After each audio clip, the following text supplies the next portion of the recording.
지금 일본에선 한일 관계, 연안대중, 련안대중, 이 답이다. 내리소테스, 리상철. 일본 유코쿠 대학 사회학부 교수. 일본인들이 가장 싫어하는 나라는 러시아. 2차 세계대전 말기 일소 중립조약 파기로 불신의 대상. 중국은 일본인의 88%가 싫어하지만 한국과는 달리 대화가 되는 어른스러운 나라로 인식. 정부 시절 위안부 합의 파기, 레이더 조사, 사건 겪으며 한국은 약속을 지키지 않는 나라라는 트라우마 생겨. 문재인 정권 시절 친일파 파묘법, 김옥균 암살 후 야만적인 능지처참 연상케해. 한일, 이 티격태격하면 박수치고 좋아할 나라는 북한과 중국. 이상철, 리상철. 1959년생, 베이징 중앙민족대학 졸업,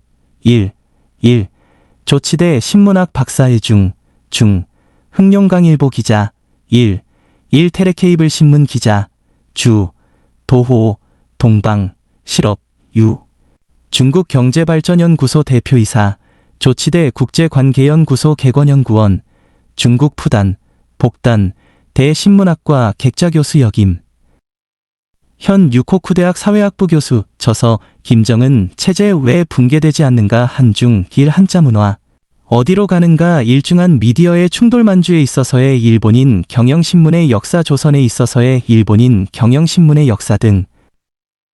2022년 9월 21일 윤석열 대통령은 뉴욕에서 기시다 후미오 일본 총리와 정상회담을 가졌다. 사진 뉴시스.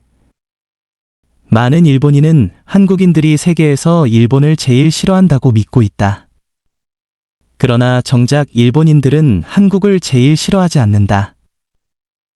일본인들이 제일 싫어하는 나라는 러시아이다. 러시아가 우크라이나를 침략했고 최근에는 전술 핵무기 사용까지 들먹이는 등 막무가내식 행태를 보이기 때문만은 아니다. 러시아를 약속을 안 지키기로 세계에서 제일 유명한 나라라고 생각하기 때문이다. 일본인들의 러시아에 대한 불신과 증오는 뿌리가 깊다. 제2차 세계대전이 끝날 무렵 일본의 패배가 거의 확실시되자 소련은 일소 중립조약을 깨고 1945년 8월 9일 만주국 주변에 전개되어 있던 174만 명의 극동군을 투입해 만주와 한반도 북부를 점령했다. 그들은 무장해제를 한 관동군 57만여 명을 시베리아로 연행해 억류하고 강제 노동을 시켰다. 이들 가운데 약 6만 명이 혹한과 굶주림에 시달리다 죽었다. 일본 입장에서 보면 이는 그해 7월 26일에 발표된 포츠담 선언에 위배되는 행위다.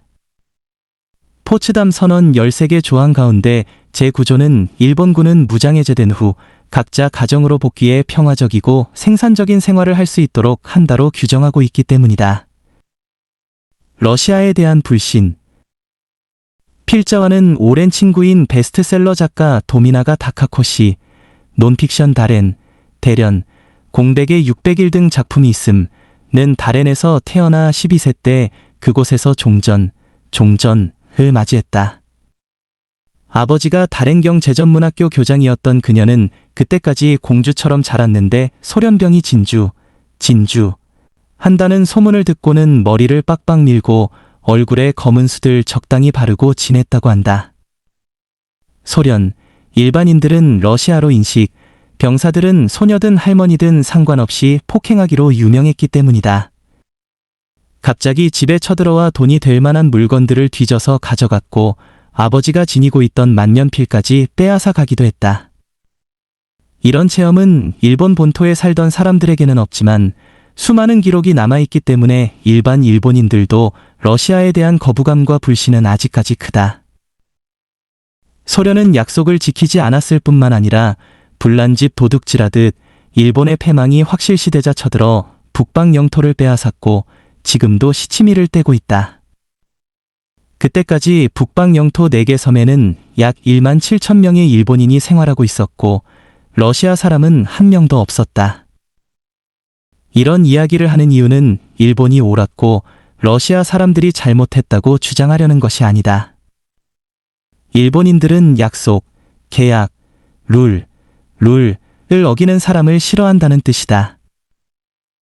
일본인들이 다 그런 건 아니지만 싸움하다 지면 무조건 머리를 숙이고 심지어 할복까지 하는 사무라이 문화가 아직까지 의식의 저변에 깔려 있다고 봐도 무방하다. 부득이한 상황에서 한 약속이라도 약속은 지켜야 한다고 생각하는 편이다. 이는 일본 사람들이 훌륭해서가 아니라 살면서 배운 지혜이기도 하다. 사무라이는 룰을 어기고 약속을 안 지키거나 구질구질 변명을 하는 사람은 단칼에 목을 베어버리기도 했다. 중국은 싫지만 대화가 가능한 나라. 그럼 중국은 일본인들에게 어떤 나라일까? 최근 세계 주요 국가 국민들이 다른 나라에 대해 어떤 생각을 가지고 있는지에 대한 의식조사에서 88%에 달하는 일본인들이 중국을 싫어한다고 대답했다. 2021년 7월 뷰리서치 조사. 10명 중 9명이 중국을 싫어한다는 얘기다. 필자의 일본 유학 당시 1990년대 초 길거리에서 만난 아저씨가 내가 중국에서 온 유학생임을 알고 밥도 사주고 용돈까지 주었다. 그때 많은 일본인은 중국은 우리의 선생이었으며 국민은 순박하고 대국, 다운 문화가 남아있는 훌륭한 나라라고 칭찬했다. 그때는 일본과 중국이 국교를 맺은 지 20년이 좀 넘은 시점이었는데 일본에서는 중국 바람이 불고 있었다. 1972년 국교 정상화 회담에서 중국은 일본에 대한 전후, 배상권을 포기하겠다고 선언했다. 공동 성명 제6항. 당시 저우얼라이, 주은대, 총리, 마오쩌둥, 모택동, 주석 등이 보여준 대국인다운 태도 그리고 다나카 가쿠에이, 전중각영, 총리가 찾았던 만리장성의 웅장함에 일본인들은 매료되었다. 하지만 최근에는 그 모든 것은 계산된 연출이었고 속임수였지 않았냐고 말하는 일본인이 늘어나고 있다. 중국의 태도가 표변했기 때문이다. 일본은 중국의 한어그러움에 감격한 나머지 50년 가까이 거액의 자금 협력을 아끼지 않았다. 중국의 현대화를 위해 제철소를 지어주고 공항, 항만 건설에 자금을 지원하고 무상, 기술 협력도 아끼지 않았다. 그간 일본은 중국의 무상자금 제공 외에 3조 3,165억엔의 차관을 제공했다. 2020년도 통계. 이러한 자금이 중국 경제 발전의 종잣돈이 되었고 지속적인 발전을 지탱해왔음은 굳이 설명할 필요도 없다. 그런데 지금의 중국은 언제 그런 일들이 있었냐는 듯한 태도를 보이고 있다. 돈을 번 다음에는 오만해졌고 심지어 일본을 우습게 여기기까지 하니 일본인들의 마음이 평온할 수가 없다. 그럼에도 일본의 많은 지식인 정치가들은 그래도 중국은 한국과는 달리 대화가 되는 어른스러운 나라라고 한다. 한국에 대한 호감 높지만 문제는 한국이다.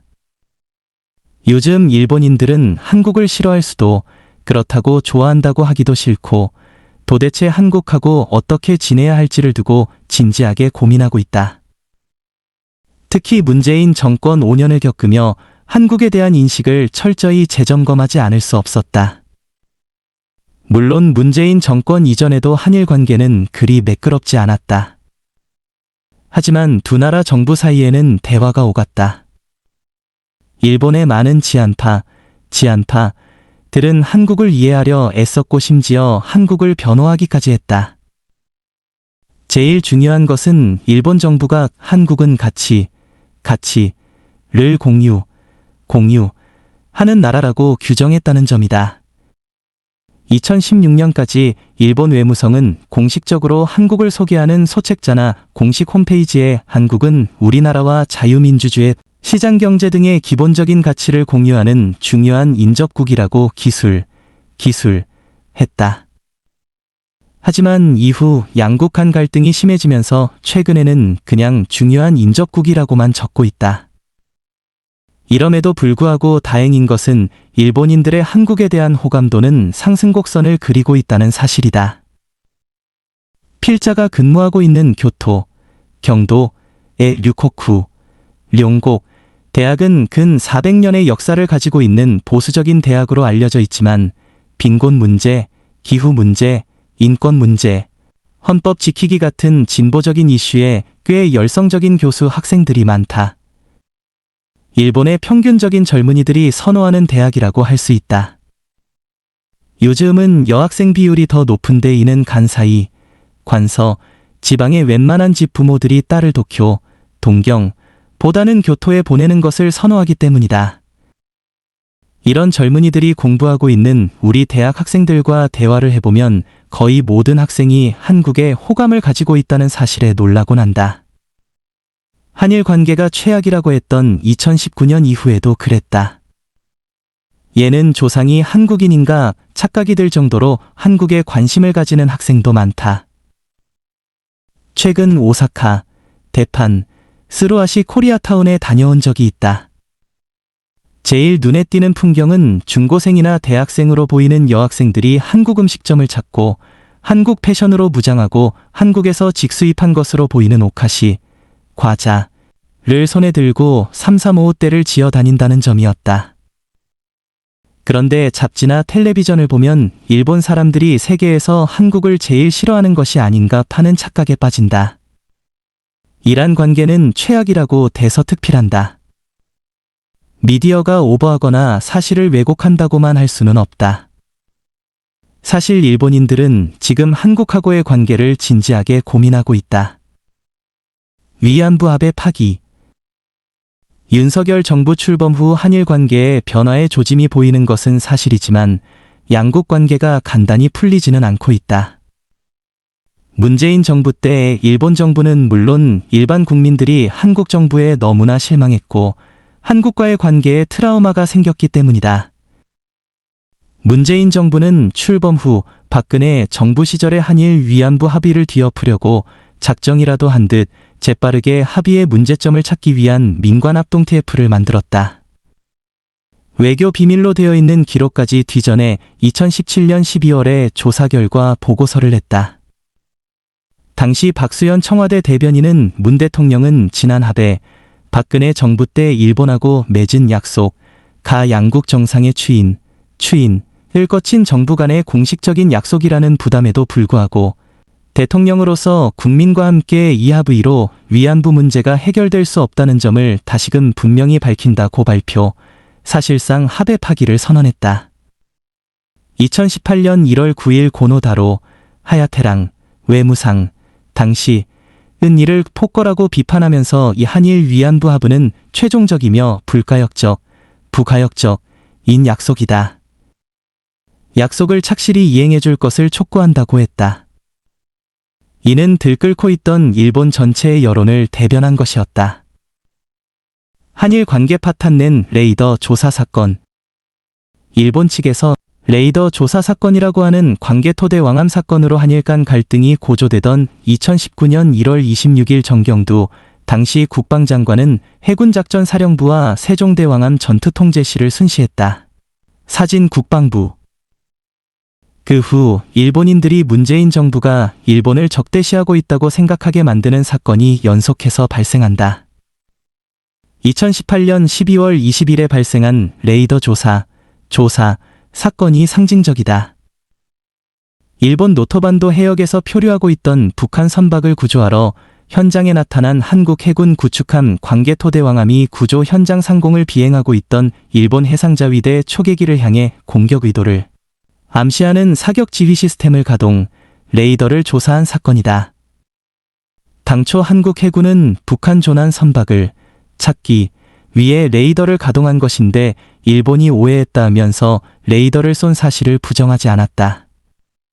그런데 몇 시간이 지난 후 그런 사실은 없다는 취지의 성명을 발표하고 일본 측에 사죄까지 요구했다. 한반도 역사에 관심을 가지고 북한과 한국을 보아온 필자는 이 사건은 일본의 현대 국제 관계사에서 한일 관계를 최악으로 만든 사건이었다고 생각한다.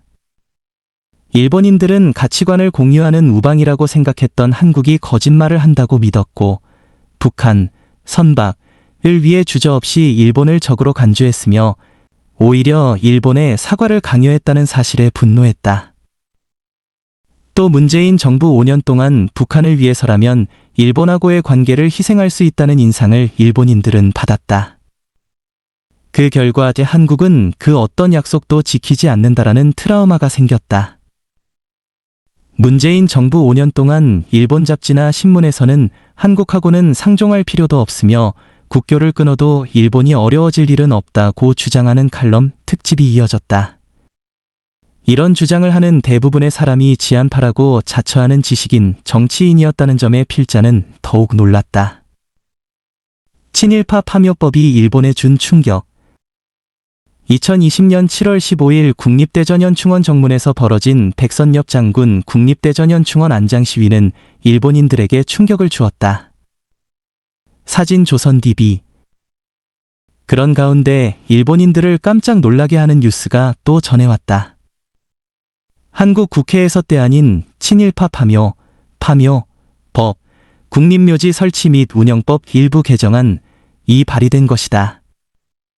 친일 행위자로 결정된 사람은 국립묘지에 안장될 수 없다고 하는 법이다. 처음에는 앞으로 국립묘지에 친일파는 안장하지 못한다는 취지의 법인가 싶었다. 그런데 알고 보니 이미 안장되어 있는 친일 행위자들의 묘를 판매해 유고를 다른 곳으로 이장해야 한다는 법이었다. 이 법이 국회에서 발의된 직접적인 계기는 한국전쟁이 영웅으로 추앙받아온 백선엽 1920에서 2020년 장군의 국립묘지 안장 문제였다. 파묘법을 가지고 좌우가 대치하고 있던 2020년 7월 15일 백선엽 장군의 운구차가 국립대전현충원 입구에서 시민단체의 저지를 받는 모습이 고스란히 텔레비전 화면을 통해 일본에도 전해졌다.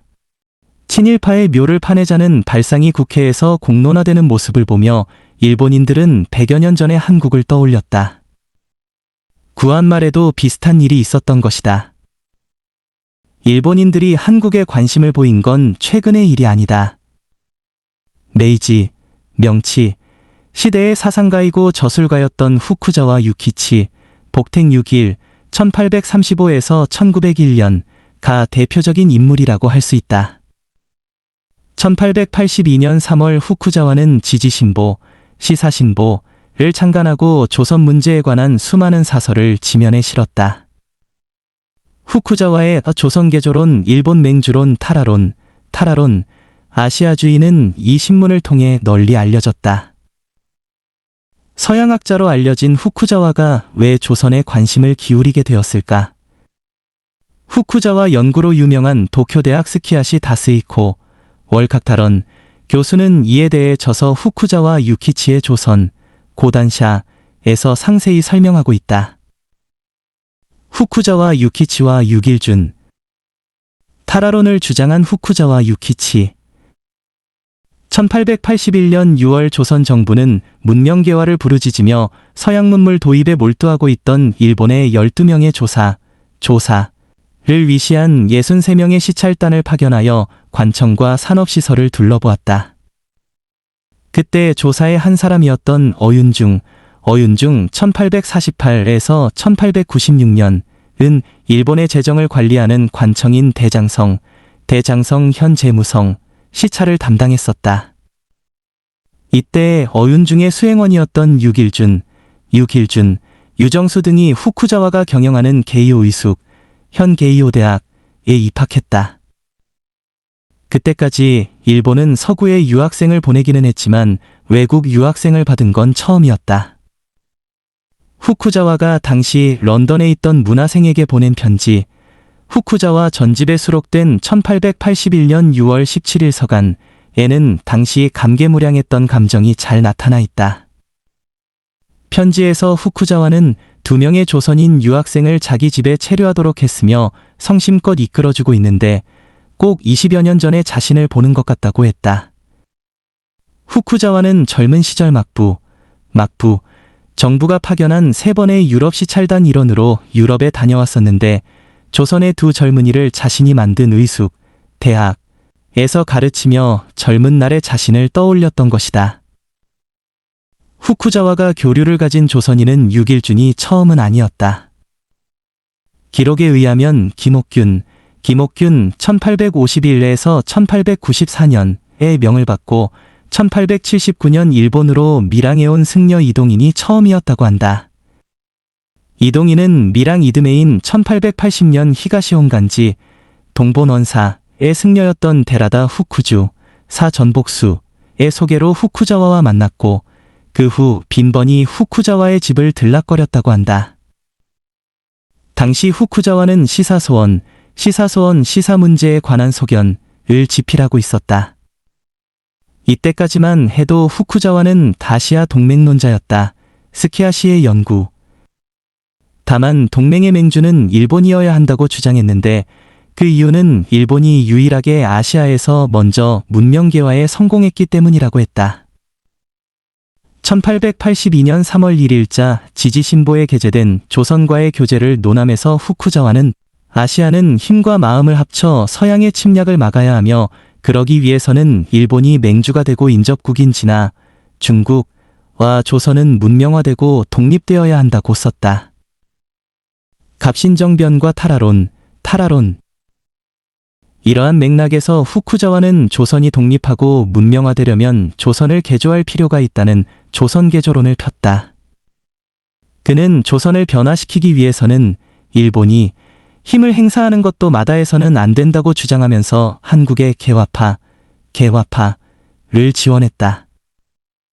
하지만 1882년 7월 이모군란 이후 나라의 개입이 본격화되면서 이러한 노력은 일단 좌절됐다.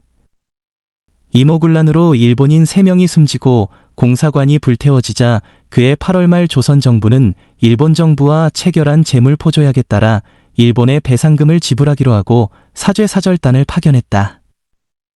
사절단은 당시 22세였던 박영효 1861에서 1939년 가 전권 대신 겸 수신사를 맡고 김옥균이 고문 자격으로 참가했다. 박영효는 방문 일정을 마치고 조선으로 돌아갔지만 김옥균은 일본에 남아 후쿠자와와 빈번히 만났다.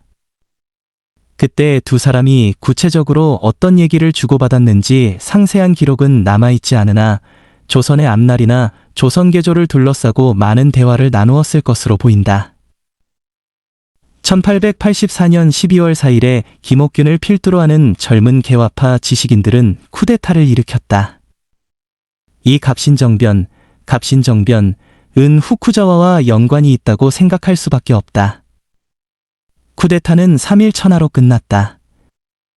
김옥균 등은 간신히 일본으로 망명했지만 피하지 못한 많은 개화파 젊은 지식인은 어린이와 노인까지 온 가족이 함께 처형당했다. 그 처형 방식이 너무나도 처참하여 일본인들을 전율시켰다.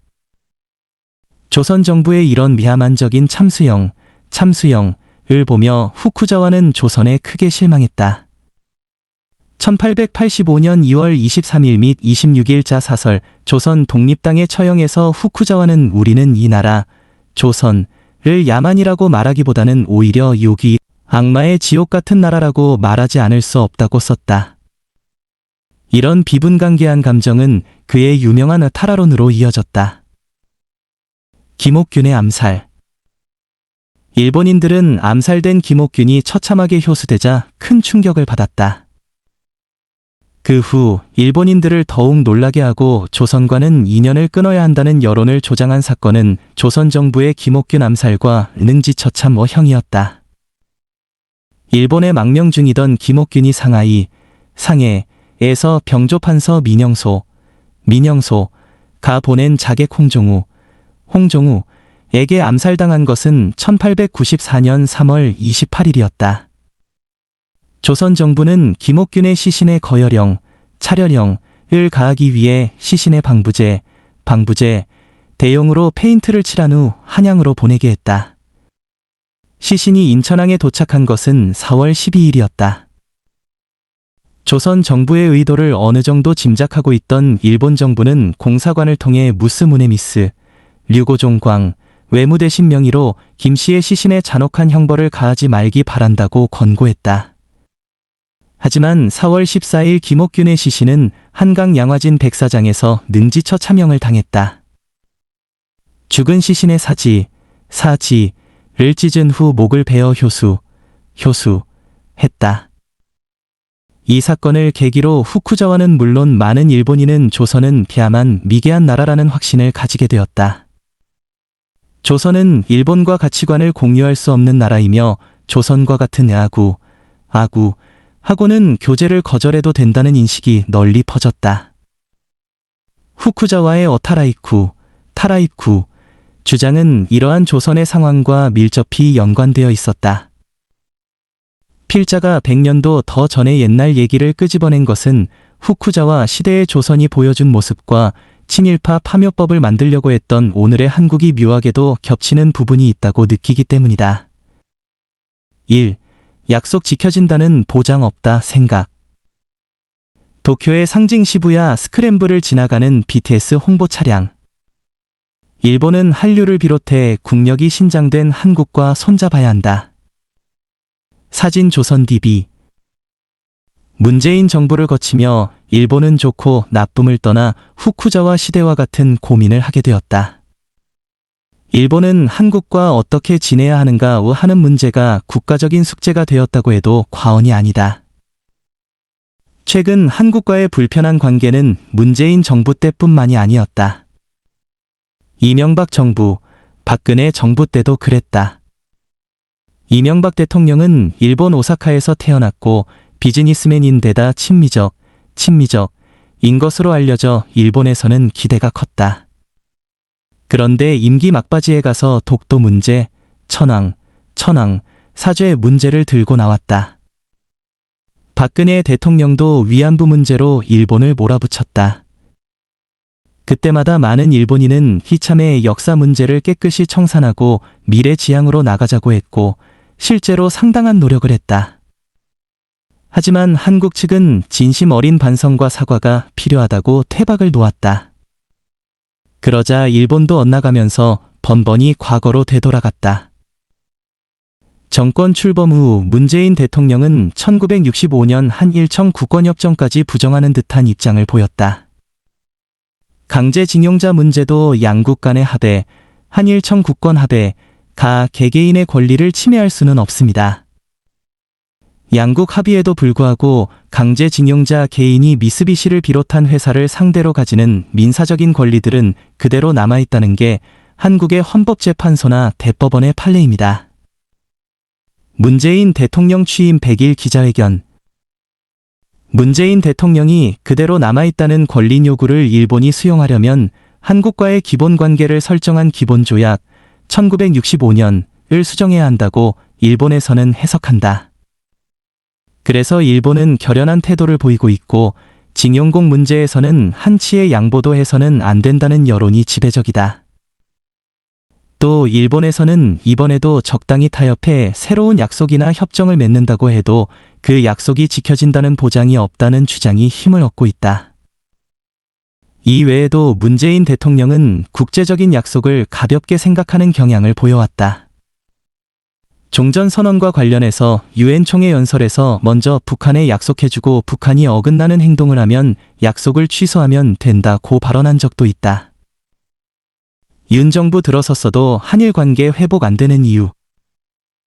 필자는 윤석열 정부가 출범 후 한국의 신용 실추를 만회하고 일본과의 관계 개선에 진지하게 나서려고 한다고 보고 있다. 그러나 일본 정부를 포함하여 관료들, 지식인들이 선뜻 손을 내밀지 않고 있는 원인은 두 가지가 있다. 첫째, 약속은 한 번 했으면 됐다는 논리다. 즉 한일 관계에서 제일 큰 문제로 떠오른 징용공에 대한 배상 문제는 이미 1965년의 청구권 협정 때 약속한 대로 하면 된다. 즉 한국이 약속을 지키면 해결되는 문제라는 논리다. 둘째, 적당히 타협하면 또 새로운 역사 문제가 불거질 것이기 때문에 약속한 대로 원칙을 고수해야 한다는 논리다. 지금이 한일 관계를 개선할 수 있는 적기이니 윤석열 대통령의 입장을 고려하여 일본도 양보해야 된다는 주장도 있으나 이런 주장은 잘 먹히지 않고 있다. 심지어 후쿠자와 유키치가 그랬던 것처럼 한국과는 교제를 끊고 다른 나라들과 잘 지내면 된다고 주장하는 식자, 나 정치가들도 있다. 연안대중, 련안대중, 이 답이다. 문재인 정권의 반일 캠페인이 한창이던 2019년 8월 31일 아베 정권 규탄 촛불문화제가 열려 한일 정보보호협정과 한일 기본조약 파기를 주장했다. 사진 조선 DB. 그러나 필자의 주장은 다르다. 한국과 관계 개선은 필요할 뿐만 아니라 일본에 더 필요할지도 모른다고 주장하고 싶다. 그 이유는 단순 명쾌하다. 지금의 한국은 후쿠자와 시대의 한국과 다르기 때문이다. 그때의 한국은 무능한 정부 밑에 변변한 군대도 없었고 외교력도 없었으며 세계에서 제일 낙후한 농경사회였다. 세계 무대에서 존재감이 없었을 뿐만 아니라 주변 나라가 마음대로 주무를 수 있는 나라로 전락해 있었다. 그런데 지금의 한국은 어떤가? 세계 제12의 경제대국이 됐다. 국방예산은 일본을 능가하고 군사력은 세계 6위다. 2021년도 미국 글로벌 파이어 파워의 평가. 4년 후면 한국의 1인당 명목 국내 총생산, GDP은 일본을 넘어설 수도 있다. 또 세계지적 소유 권평가기관, WIPO에 따르면 2022년 세계 이노베이션 지수에서 한국은 세계 6위로 아시아에서는 최고다. 엔터테인먼트 분야에서 보여준 한국의 실력은 눈이 부실 정도다. 즉, 문화적인 영향력 면에서도 한국은 일본을 앞지르고 있는지도 모른다. 일본이 책상 다리를 틀고 앉아 우위를 자랑할 수 있는 상황이 아니다. 지금도 그렇지만 앞으로 한국은 일본의 경제 및 국방에 제일 중요한 나라가 될 것이다. 한국도 마찬가지다. 일본하고 티격태격하면 박수치고 좋아할 나라는 북한과 중국이다. 중국 삼국시대의 위진, 이 삼국을 통일할 수 있었던 제일 큰 원인은 나라와 나라 사이가 벌어지고 싸우면서 국력을 허비했고 오나라가 총나라가 아닌 위나라 편을 들었기 때문이 아니었던가. 역사에서 답을 찾는다면 일본은 고민할 것도 없다. 연안대중, 련안대중 한일이 손잡고 중국을 상대함, 이 답이다.